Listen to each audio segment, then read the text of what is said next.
Welcome friends, that's Sai Anand editorial. आज हम लोग class 9th bio chapter cell के बारे में पढ़ेंगे। Fundamental unit of life. Cell is a structural and functional unit of life. It is the structural unit of all living organisms are made up of cells. Why we are calling it a structural and functional unit? क्योंकि आप जानते हैं कि cell से मिलकर tissue बनते हैं, tissue से मिलकर ऑर्गन बनते हैं, ऑर्गन से ऑर्गन सिस्टम बनते हैं एंड ऑर्गन सिस्टम से मिलकर हमारा बॉडी बनता है। That's why we have called it a structural unit of. Why it's functional? Because ये फंक्शनल भी यूनिट है, ये ओनली स्ट्रक्चरल यूनिट नहीं है, it's a functional unit. That's why we call it cell organelles. Every cells have certain basic component which is known as cell organelles. These cell organelles are suspended in cytoplasm. Cytoplasm जो cell के अंदर जो fluid होते हैं, this is ये उनके में suspended होते हैं सेल ऑर्गेनल। सेल ऑर्गेनल्स के द्वारा ये सेल सारे अपना परफॉर्मेंस करते हैं। Special functions which is cell able to live and perform. Cell theory के बारे में हम लोग जानते हैं। दो सेल थ्योरी दिए गए हैं। फर्स्ट सेल थ्योरी 1855 में दिया गया था स्वान एंड स्लेंडन के द्वारा। इनके द्वारा कहा गया कि cell is the basic unit of life and we all are made up of a cell. Further ये organism are made of cell, ये एक एंड उसके बाद वर्षों ने एक एक्सपेंडेड सेल थ्योरी दिया जिसमें कहा कि all cell are arises from pre existing cells. Pre existing cell के द्वारा ही सारे सेल्स बने हुए हैं। सेल के खोज किसने की थी? Who discovered the cell? Cell Robert Hooke नाम के एक साइंटिस्ट थे। इन्होंने 1665 में हनीकॉम्ब में बताया कि जो फ्री स्पेसेस है उन्होंने ही कहा कि ये सेल है। सेल लैटिन वर्ड है, इसका मतलब फ्री स्पेस होता है। सेल होता है। ओके। रॉबर्ट ब्राउन ने न्यूक्लियस की खोज की थी 1831 में। लेवेनहुक ने फ्री से लिविंग सेल्स के डिस्कवरी की थी फ्रॉम पॉन्ड वाटर से, इन्होंने किया था 1674 में।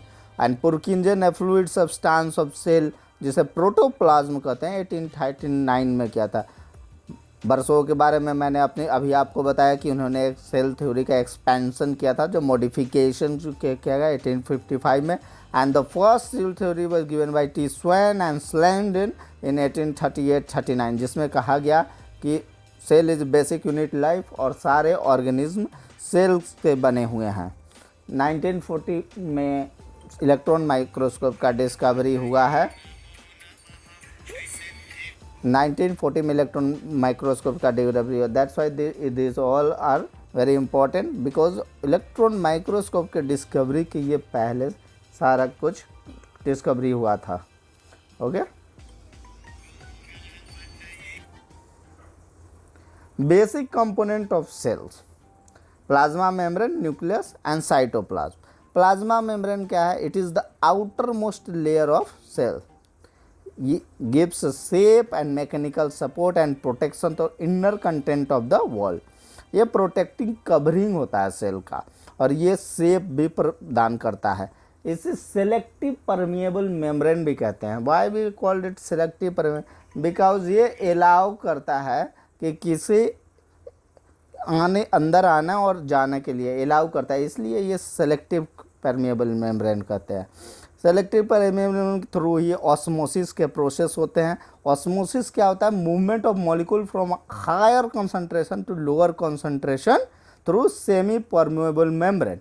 बट डिफ्यूजन क्या होता है? इसमें भी मूवमेंट ऑफ मॉलिक्यूल्स होता है लेकिन हायर कंसंट्रेशन से लोअर कंसंट्रेशन होता है गिवन स्पेस। डिफ्यूजन के एग्जांपल में आप देख सकते हैं जैसे कि आप कुछ भी सुगंधित पदार्थ रखते हैं तो वो दूसरी जगह कैसे जाता है? डिफ्यूजन के थ्रू जाता है। और ये ओनली लिक्विड फेज में सब सस्पेंडेड होता है। इस केस में आप ऑल देखेंगे 3 kind of terms, hypertonic, hypotonic and isotonic. Hypotonic क्या होता है? हायर वाटर कंसंट्रेशन जब होता है सेल के बाहर सराउंडिंग मीडियम में, तो सेल के अंदर क्या होगा? Water, cell gains water, and जब सेल में वाटर आएगा तो ये स्वेलअप हो जाएगा। इसे बोलते हैं इंडोऑस्मोसिस, इंडोऑस्मोसिस। ओके। और जब आइसोटोनिक होगा, जब अंदर का कंसंट्रेशन और बाहर का कंसंट्रेशन बराबर होगा, then no exchange will takes place. In a similar manner, lower concentration of water is then the surrounding medium. Lower में अगर कम है विद इन द सेल और बाहर ज़्यादा है तो क्या होगा? बाहर से अंदर की ओर आएगा। लेकिन अगर सेल के अंदर ज़्यादा कंसंट्रेशन है तो cell will lose the water. इस केस को क्या बोलते हैं? Hypertonic solution. Cell loses water and shrinks. इसे प्लाज्मोलाइज भी बोलते हैं। प्लांट में जिस प्रकार से वाटर होता है और ये फ्लैसिड बन जाते हैं, दिस प्रोसेस एक्सोस्मोसिस बोलते हैं। एक्सोस्मोसिस, एक्सो मीन्स बाहर निकलना। इसके केस में ऑलरेडी बता चुका हूँ कि जब अंदर और बाहर सेम कंसंट्रेट होगा तो कोई भी एक्सचेंज नहीं होगा। ओके। अब हम लोग डिफ्यूजन के बारे में बता दें। डिफ्यूजन सब में होता है, सॉलिड, लिक्विड एंड गैसेस में, लेकिन ऑस्मोसिस ओनली लिक्विड फेज में होता है। डिफ्यूजन के द्वारा ये gas CO2 and O2 between the cell and wall ये एक्सचेंज होते हैं। एंड ऑस्मोसिस के द्वारा वाटर एब्जॉर्ब किया जाता है plant cells and unicellular organism के। Osmosis special kind of diffusion होता है through semi permeable membrane. Okay. Osmosis is what? Is also a special kind of diffusion through this a semi permeable membrane. Okay. ये आप जानते हैं कि cell मिलकर tissue बनाते हैं, टिश्यू मिलकर ऑर्गन बनाते हैं और उनके ऑर्गन सिस्टम बनाते हैं। Organ system like reproduction system, digestive system, excretory system, और ये सारे सिस्टम मिलकर ह्यूमन बॉडी का निर्माण करते हैं। तो ये इतना अब तक जान लिए। ये पार्ट 1 में ऑलरेडी मैं पढ़ा चुका हूँ, फिर भी मैं रिव्यू कर दे रहा हूँ। इसका रिकैप हो रहा है ताकि जो लोगों ने वीडियो नहीं देखा है वो फिर से ये देख ले। अब प्लाज्मोलाइसिस के बारे में पढ़ेंगे। When living plant cell loses water through osmosis, there is shrinkage or contraction of contents of the cell away from the cell wall. This is phenomenon is known as plasmolysis. Plant cell में ये होता है। Endocytosis में क्या होता है? Amoeba को आपने देखा होगा, अमीबा के इसी प्रोसेस के द्वारा ये भोजन ग्रहण करता है। ये इसकी जो मेम्ब्रेन होती है वो काफ़ी के फ्लेक्सिबल होता है और ये जो फूड होता है उसके पास लेयर बना के उसकी चारों ओर अपने जो मेम्ब्रेन होता है उसके द्वारा ये उसे घेर लेता है और अपने अंदर बीच में ले लेता है। इसे क्या बोलते हैं? इस प्रोसेस को इंडोसाइटोसिस बोलते हैं। साइटोप्लाज्म क्या है? Fluid medium present inside the cell होता है। Cell membrane and nucleus, which nucleus और सेल के बीच में मेम्ब्रेन के बीच, इसे ही बोलते हैं cytoplasm. Okay. This is the cell organelle remains. इसी में सेल ऑर्गेन्स जो होते हैं सस्पेंडेड होते हैं, जो कि सेल अपना सारा परफॉर्मेंस इसी सेल ऑर्गेनल के थ्रू करता है। न्यूक्लियस को ब्रेन ऑफ द सेल बोलते हैं। न्यूक्लियस ही मेजर जो वर्क होता है ये परफॉर्म करते हैं। Nucleus is brain of the cell and regulates all the major activities of the cell. Okay. Cell division कहाँ से होता है? ये भी न्यूक्लियस से होते हैं। ओके। सेल डिवीजन भी प्रोसेस कहाँ से होता है? या न्यूक्लियस से ही होता है। न्यूक्लियस में क्या होता है? डबल लेयर कवरिंग होती है। इस टाइनी पोर्स भी होते हैं, इसे क्या बोलते हैं? न्यूक्लियोपोर्स। जो छोटे छोटे छिद्र होते हैं, जो पोर होते हैं न्यूक्लियर, उसे क्या बोलते हैं? न्यूक्लियोपोर्स। और इसके ऊपर डबल लेयर का संरचना होता है। डबल लेयर दोहरी झिल्ली होती है, इसे बोलते हैं न्यूक्लियोपोर्स। फ्लूइड में क्या होता है? Nucleus is also nucleoplasm. जिस फ्लूइड जिसमें अंदर होता है उसे क्या बोलते हैं? Nucleoplasm. 2 types of nuclear structure होते हैं। एक तो न्यूक्लियस होता है और क्रोमेटिन। न्यूक्लियस को न्यूक्लियोइड भी बोलते हैं। जो न्यूक्लियस के अंदर जो स्फेरिकल स्ट्रक्चर होता है उसे nucleoplasm is thread like coiled structure होता है, इज कॉल्ड क्रोमेटीन। क्रोमेटीन क्या होता है, डीएनए इंफॉर्मेशन ये क्रोमेटीन में ही रहता है। And the small spherical structure called nucleus और nucleoid is present within the nucleus, is helps in making the RNA. RNA means ribonucleic acid molecules होते हैं जो राइबोसोम पे पाए जाते हैं। ये कहाँ पाए जाते हैं, आरएनए राइबोसोम पे होते हैं।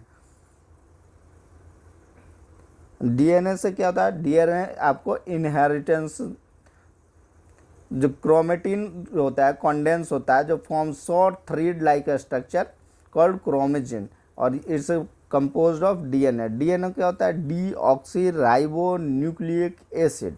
डी ऑक्सी राइबो न्यूक्लियस से रेगुलेट करता है cell division, formation and cell synthesis and storage of cell. Storage of cell, functional segment of the chromosome called genes. Genes के बारे में आप लोग जानते होंगे, जो इनहेरिटेंस की प्रॉपर्टी आती है, हेरिडिट जो पेरेंट्स से उनके सन और डॉटर में आते हैं, ये और कहाँ से आते हैं, ये जीन्स के कारण ही आता है, जीन्स के कारण आता है। ओके, अब हम लोग आगे देखते हैं सेल वॉल। सेल वॉल के बारे में, सेल वॉल प्लांट सेल में पाए जाते हैं। सेल वॉल प्लांट सेल में आपने देखे ये किसका बना होता है, सेल्यूलोज का बना होता है, सेल्यूलोज का बना होता है।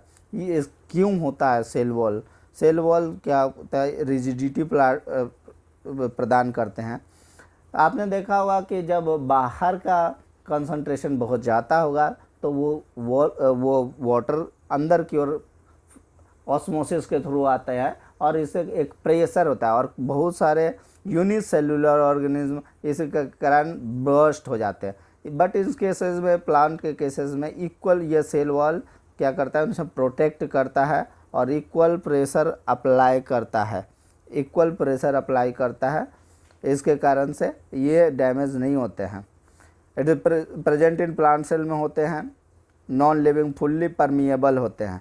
It gives proper shape, cell wall proper shapes देते हैं।